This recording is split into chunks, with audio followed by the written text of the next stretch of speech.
Então, essa relação com o trabalho e do adoecimento ou da preservação da saúde relacionada ao trabalho é bem moderno, é o último ponto de evolução conceitual da saúde. Tá? Eu vou ler os conceitos de saúde que são marcos, eu acho que históricos para nós da área de saúde, mas para toda a população mundial. Primeiro foi em 1948, quando a Organização Mundial de Saúde, ela define o que é a saúde. Em todas as línguas, o mesmo conceito, o conceito de saúde que os fatores sociais alteram essa condição. Eu vou ler. A saúde é um estado de completo bem-estar físico, mental e social, e não somente a ausência da doença ou enfermidade. Isso em todas as línguas. E esse conceito avança e vai na Conferência Nacional de Saúde, agora no Brasil, expande esse conceito. A saúde é o resultante das condições de alimentação, de habitação, de educação, de renda, de meio ambiente, de trabalho, de transporte, de emprego, de lazer, de liberdade e de acesso a serviços de saúde. Então, é assim, talvez, o conceito mais elaborado de saúde. Saúde talvez se traduzisse como um bem-estar pleno. Em que dimensão? Em todas. Mas em todas as dimensões. Talvez a gente nunca consiga ter um estado absolutamente saudável, porque a gente não consegue, talvez, ter em todas as dimensões da nossa vida uma situação plena. Mas é esse equilíbrio que a gente busca. Mas eu falei sobre a Organização Mundial de Saúde, e a Organização Mundial de Saúde, ela surge num outro conceito. Talvez um aprimoramento do conceito de saúde, mas uma saúde de populações, não de indivíduos. Não um conceito mais individual de saúde, de eu tenho ausência da doença, ou eu estou em equilíbrio, ou eu. Não eu. O coletivo. O grupo. É um esforço, acho que a gente poderia caracterizar isso, é um esforço da sociedade, organizado da sociedade, na promoção de um bem-estar coletivo. A saúde pública talvez seja a ação humana mais solidária do último século. O desenvolvimento da saúde pública. Porque você organiza um sistema que tenta ser o mais igualitário para todos. Isso a gente observou, vamos lá, uma coisa atual, a distribuição das vacinas. A Organização Mundial de Saúde, a preocupação dela era qual? Que todos os povos tivessem acesso às vacinas, independente se era mais rico, se era um país mais pobre. O esforço da Organização Mundial era um esforço solidário, embora os países adquiriram de forma diferenciada, volumes diferentes, para populações diferentes, mas por questões econômicas deles. Mas o esforço coletivo da saúde pública mundial foi tentar fazer a coisa mais igualitária, o acesso mais geral e amplo. E a saúde pública, ela tem uma capacidade de, com seus instrumentos próprios, que a gente vai discutir, de prever catástrofes sanitárias e se antecipar a elas. Talvez, se eu estivesse falando dessa aula, estivesse dando essa aula em 2018, 2017, isso seria difícil de se compreender.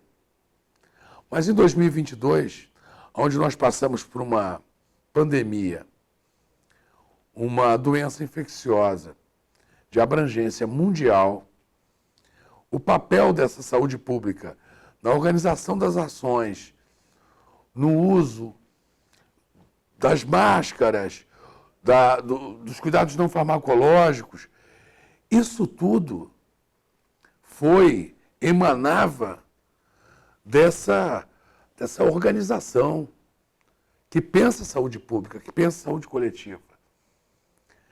Esse movimento de observar a saúde como algo plural e coletivo, talvez seja o ápice do desenvolvimento dos conceitos de saúde, a saúde coletiva. Muito bem. A saúde pública, ela tem 3 funções. Ela observa epidemiologicamente o que acontece.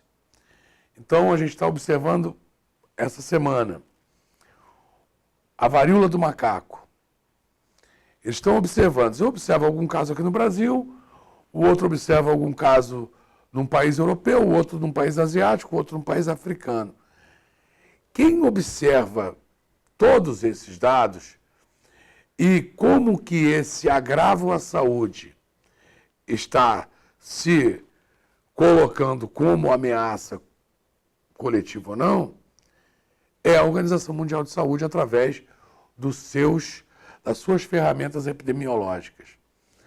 A epidemiologia, ela consegue predizer consequências de agravos à saúde e consegue observar causas. Eu consigo, com a ferramenta epidemiológica, que é observar determinado tipo de agravo à saúde em populações e em tempos distintos, observar o que causou aquilo e evitar que aquilo seja causado. Além desse papel epidemiológico, a saúde pública ela tem o papel e a obrigação de fazer as orientações de saúde.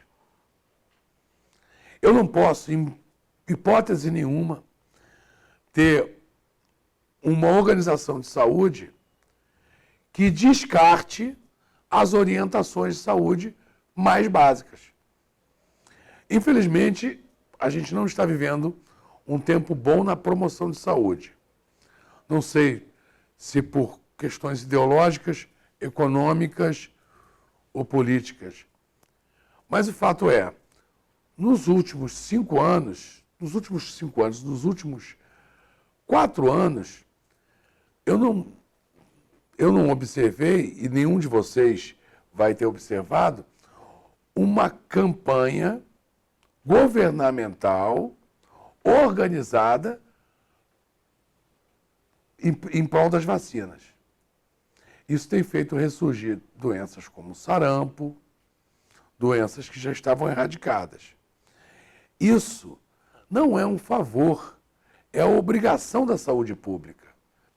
Então, a saúde pública, ela tem esse segundo papel. A questão da epidemiologia, para poder predizer e observar causas. As orientações, se eu sou gestor de saúde pública, eu tenho que orientar. Então, eu estou dizendo dessa lacuna que a gente observa no nosso país, das campanhas de vacinação. E quando a gente fraqueja na saúde pública, a doença avança. A gente está tendo repique de sarampo. A poliomielite tinha sido erradicada no Brasil e ela está voltando.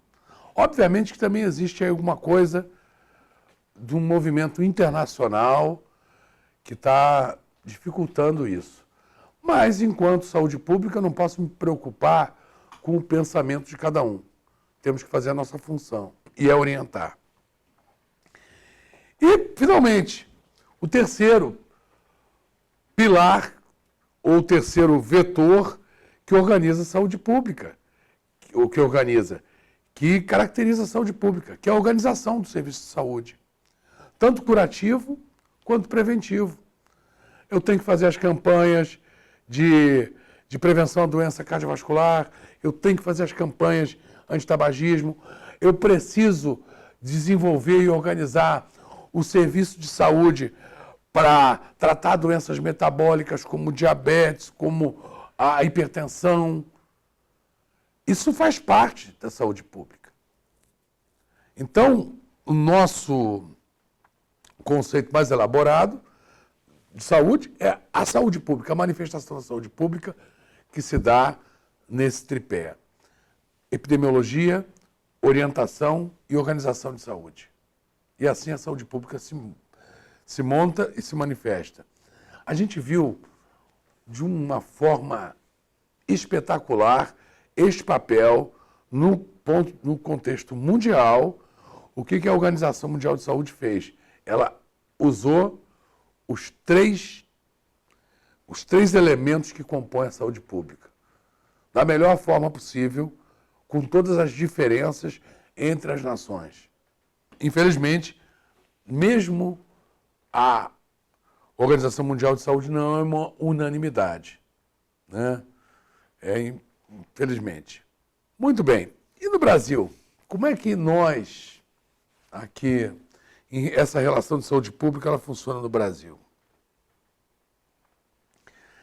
Nós reproduzimos a saúde pública aqui com alguns séculos de diferença do que aconteceu na Europa. Primeiro, assim, até a chegada da família real aqui no Brasil, a nossa medicina era toda sobrenatural. Era o pajé que ia ajudar lá com a erva. Embora a Europa já estivesse avançando na biomédica, já a Revolução Francesa, isso aqui no Brasil, nada. Com a chegada da família real, a gente tem um avanço na organização da saúde. Essa organização, a população era muito menor, ela não era suficiente para eliminar os agravos, principalmente de uma terra tropical, com doenças novas, com elementos ambientais diferentes daqueles europeus. Mas, literalmente, o Brasil foi avançando dentro das suas possibilidades. Mas as populações se adensam. E o Rio de Janeiro é uma cidade portuária, capital. Ela começa a falta de higiene, a falta de saneamento, uma coisa que ela vem desde antes da chegada da família real, mas ela permanece. As ruas do Rio de Janeiro eram uma coisa que os historiadores descrevem como sendo praticamente uma pocilga.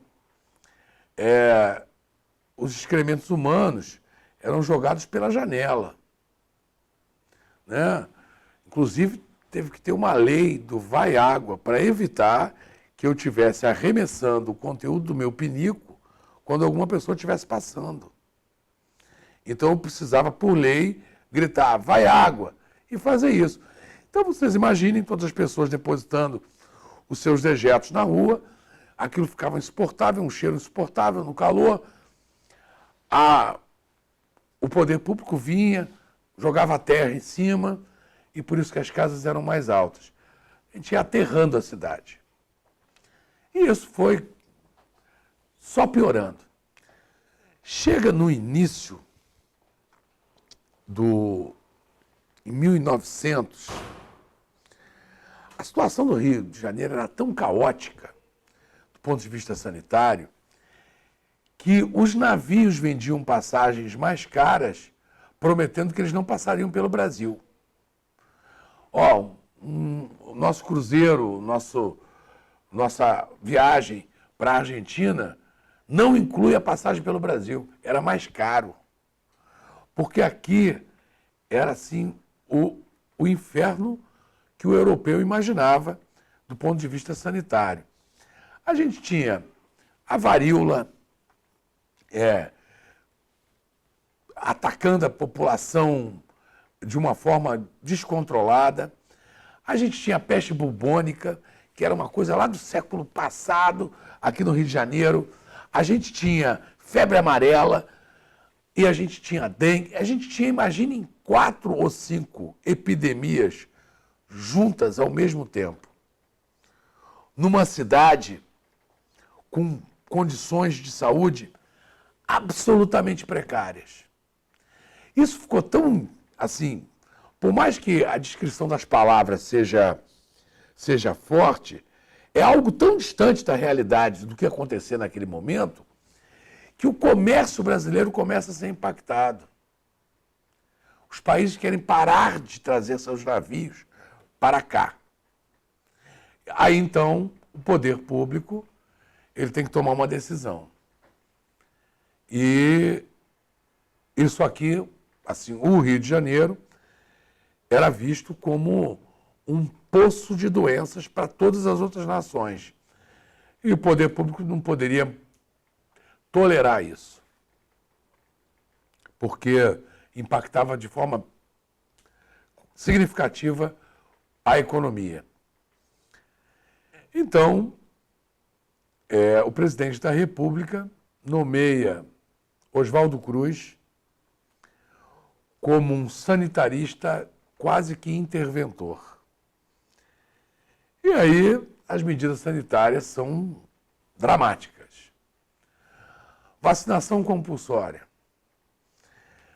1.500 homens numa população relativamente pequena, chegava nem 1 milhão de habitantes, 1.500 homens para eliminar mosquitos. A reorganização urbana para diminuir os efeitos da falta de saneamento. Resultado disso, uma revolução. A revolta das vacinas. A população se revoltou, muita gente presa, muita, como hoje, muita desinformação. Eles achavam, parte da população, e espalhavam folhetins que a vacina provocava as doenças, que a vacina provocava a morte. Uma situação que ficou a cidade do Rio de Janeiro em convulsão. Mas, para bem, as medidas de Oswaldo Cruz, que é fundador da escola onde eu sou egresso, da Escola Nacional de Saúde Pública da Fundação Oswaldo Cruz, consegue ter êxito. Embora hoje a gente respeite a figura de Oswaldo Cruz, naquela época ele talvez fosse a figura mais odiada do país, mais odiada do Rio de Janeiro, pelas obrigatoriedades que ele embutiu na população, né? Que ele teve que fazer. Mas o Rio de Janeiro voltou a atingir um nível satisfatório de saúde. Tanto que Carlos Chagas, que sucede o Oswaldo Cruz, na Fundação Oswaldo Cruz, que mais tarde vem se tornar a Fundação Oswaldo Cruz, ele faz avanços mais significativos em termos de organização de saúde pública, de normas. Para vocês terem uma ideia, ele consegue proibir o trabalho infantil de menores de 12 anos em fábricas. Porque até então, era, para algumas atividades, crianças menores eram as preferidas do organizador ou do empresário pelo seu tamanho para poder fazer alguns tipos de tarefa. Mas ele proíbe esse trabalho. Ele cria licença para gestantes.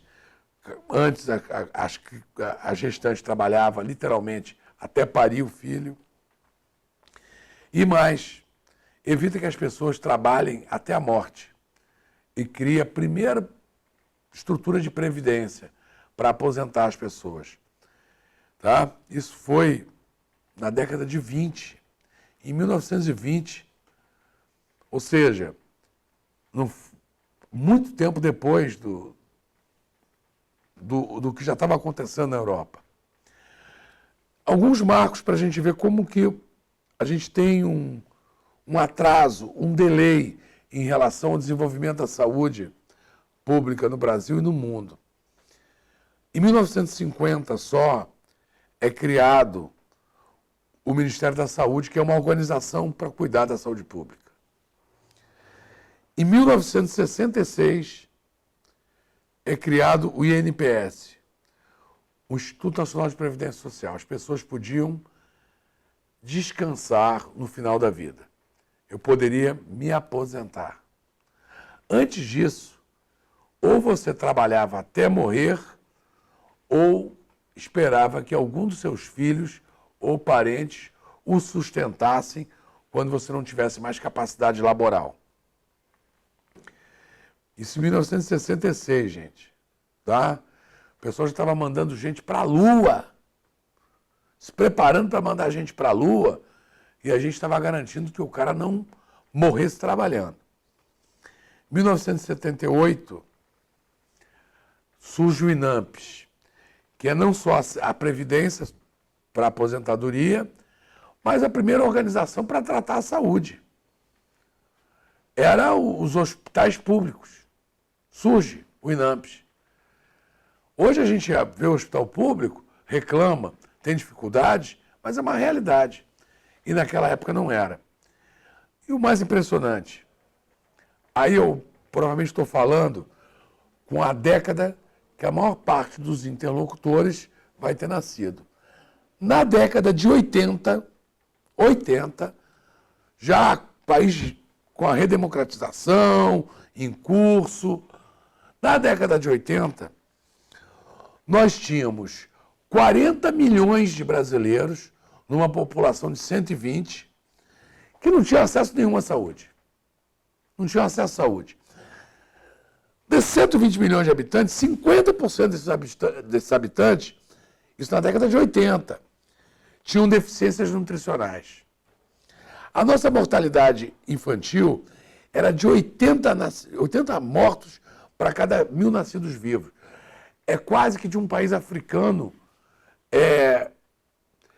em guerra ou com alguma calamidade. Ou seja, nossos indicadores de saúde na década de 80 eram péssimos, em todas as dimensões. Nossa expectativa de vida era de 50 anos. 50 anos. Eu já estaria morto, né? Eu tenho mais de 50 anos. Hoje, a nossa expectativa de vida é de 77 anos, se você não morre no primeiro ano. Então, a gente talvez tenha uma falsa impressão e receba informações distorcidas que, de alguma forma, a nossa saúde já foi melhor do que é hoje. Ela foi só pior. E já foi muito pior. Eu estou falando da década de 80, gente. 40 milhões de pessoas fora do serviço de saúde. Em 1988, com a Constituição, surge o Sistema Único de Saúde, que é talvez o maior sistema das Américas, com certeza. Um dos melhores do mundo, em termos de organização e de acesso à saúde. Todos aqui que estão assistindo o que eu vou falar, se sentirem algum mal-estar, vão poder recorrer a um serviço de saúde. Pode ser que as agruras da organização política não ajudem. Não tem o médico tenha faltado, ou tem algum problema de não suprimento de medicamento, mas você tem direito ao acesso à saúde. Eu tenho algum lugar para ir. Eu não sou obrigado a me isolar. Eu não sou obrigado a pagar o que eu não tenho. Eu tenho aonde recorrer. O Sistema Único de Saúde, criado em 1988, ele considera, ele não, né? A legislação, nossa Carta Magna, que a saúde é um direito de todos. e tem que ser garantido pelo Estado. Então, o hospital público, ele nunca vai ser favor ou agrado de um grupo ou de grupos políticos que eventualmente estejam na situação. Ele é um dever do Estado. O Estado se organiza já sabendo que esta função ele tem que cumprir. Essa é uma missão institucional do Estado. Promover a saúde para todos. O Estado é garantidor. Como que ele vai fazer isso? Com políticas sociais, com políticas econômicas, o acesso universal e igualitário à saúde. Isso o Estado tem que garantir.